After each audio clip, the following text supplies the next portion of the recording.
सांड को काबू कर लिया है और अब इसके गले से रस्सी काटनी थी क्योंकि ये इसके गले में फंसी हुई थी रस्सी और इसको काटने का भी प्रयास कर रहे हैं हम लोग।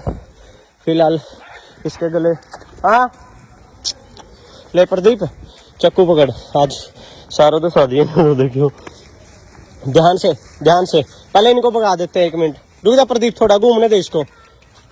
मैं खंबा नहीं गिरा दे प्रदीप, टाइट करता जा बस थोड़ा। हाँ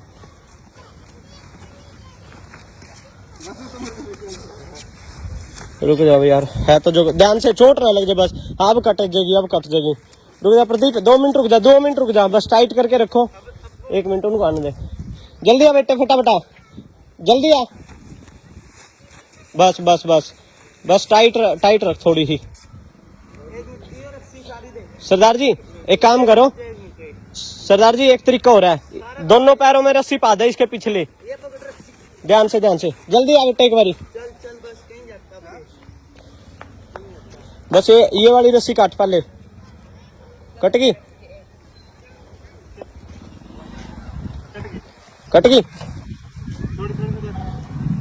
कंफर्म है ना? कट गई ले, ये रस्सी राम से निकाल बेटे, बाइक साइड में कर ले, चोट ना मार। बस आराम से सिर पे हाथ फेर, थोड़ा हाथ तब इसको फेर होगा। बस निकाल दे, सिर पे हाथ फेर थोड़ा सा प्रदीप, इसका डर बस। चलो भाई,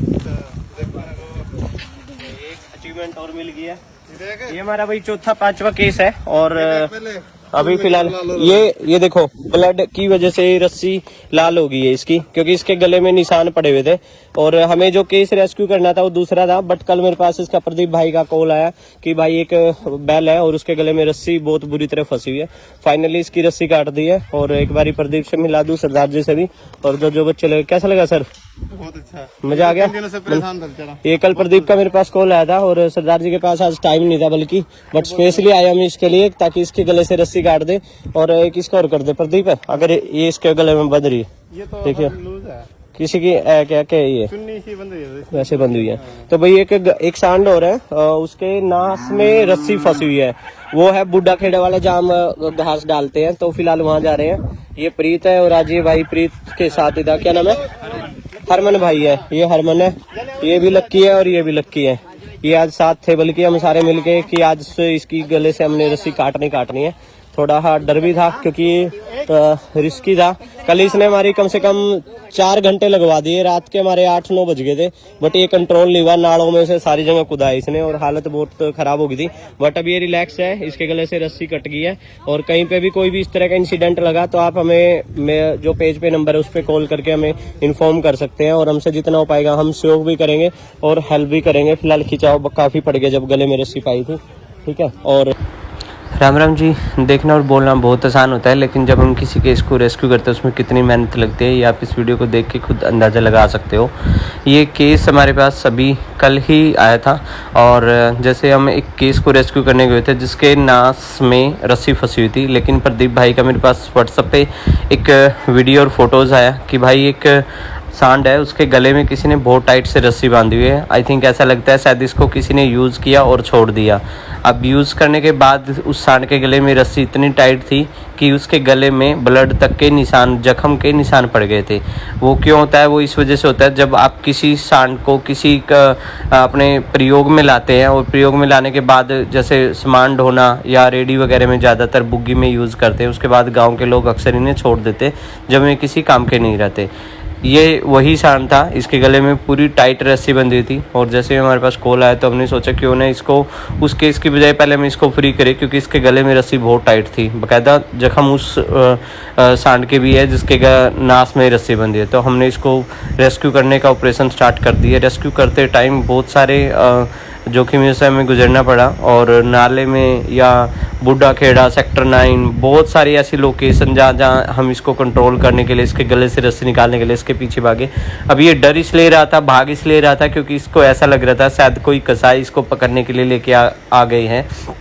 और इसी डर की वजह से ये बेचारा अपने बचाव के लिए भाग रहा था। लेकिन हमने काफ़ी सहानुभूति जताने की कोशिश की, लेकिन ये कंट्रोल में नहीं आया। आखिरकार वो दिन बीत चुका था जिस दिन इसको हम रेस्क्यू करने के लिए हमने बहुत प्रयास किए, इसके पीछे बहुत भाग दौड़ करी। और इस ऑपरेशन में सरदार जी, प्रदीप जी के लड़का और लक्की, प्रीत, बहुत सारे बच्चे इसमें रेस्क्यू करने में लगे हुए थे, लेकिन ये कंट्रोल नहीं हो पाया। आखिरकार अगले दिन फिर हमारे पास कॉल आया प्रदीप का कि ये बच्चा वहीं खड़ा है और इसको हम कंट्रोल कर, तो हम तुरंत वहाँ पर घास की एक कट्टा लेके पहुंचे ताकि इसको हम रेस्क्यू कर पाए। लेकिन ये वहाँ नहीं था, वहाँ पे काफ़ी सारी गाय और उसके बछड़े थे। और कहते हैं दाने दाने पे लिखा होता है खाने वाले का नाम। तो माता रानी की कृपा से ये घास इन बच्चों तक पहुँच गया।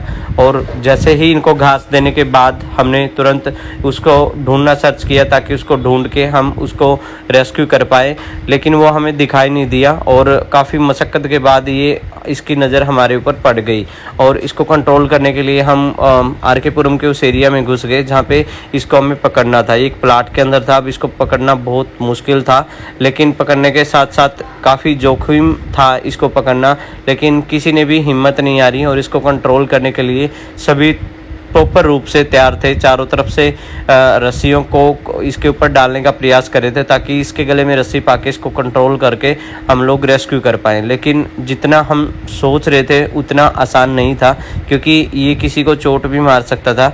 और इसके गले में रस्सी पाना मतलब आ बैल मुझे मार वो काम था। लेकिन काफ़ी मशक्क़त और कोशिशों के बाद इसको उस घेरे में दे लिया जहाँ से इसको हमें अब कंट्रोल करना था।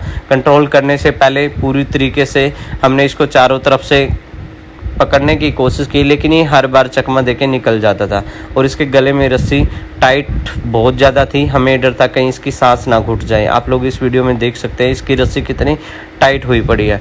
और ये हम लोगों की पहचान प्रॉपर तरीके से कर चुका था कि ये वही लोग हैं जो मुझे पकड़ने के लिए बार बार मेरे पास आ रहे हैं, क्योंकि इसने एक नहीं कई 100 किलोमीटर हमें राउंडिंग करवाई है। अप्रोक्सली कम से कम 50-60 किलोमीटर तक के एरियो में, जंगलों में इसने हमें फिराया ताकि हम इसको पकड़ पाए, लेकिन ये कंट्रोल में नहीं आ रहा था। आखिरकार जिस तरीके से ये हमें चकमा देने की कोशिश कर रहा था, हम लोग भी उसी तरीके से कोशिश कर रहे थे कि किसी न किसी तरीके से इसके गले में रस्सी पाई जाए, लेकिन वो रस्सी हर बार इसके गले को चकमा देके निकल जाती थी और इसके गले में रस्सी नहीं आ पाई। जब तक इसके गले में रस्सी नहीं डलती तब तक ये कंट्रोल में नहीं आता। और इससे पहले हमें ये भी जांचना था कहीं किसी को कोई नुकसान ना हो या किसी को कोई चोट ना मार दे या खुद इस बच्चे को भी कोई नुकसान ना पहुंचे। हम आराम से इसके गले में रस्सी पाके और इसको कंट्रोल करना चाह रहे थे ताकि इसके गले से, और आखिरकार वो टाइम आ गया कि हम इसको रस्सी इसके गले में पाके इसको पकड़ने। प्रदीप को भी हमने प्लाट के अंदर एंटर करवा दिया था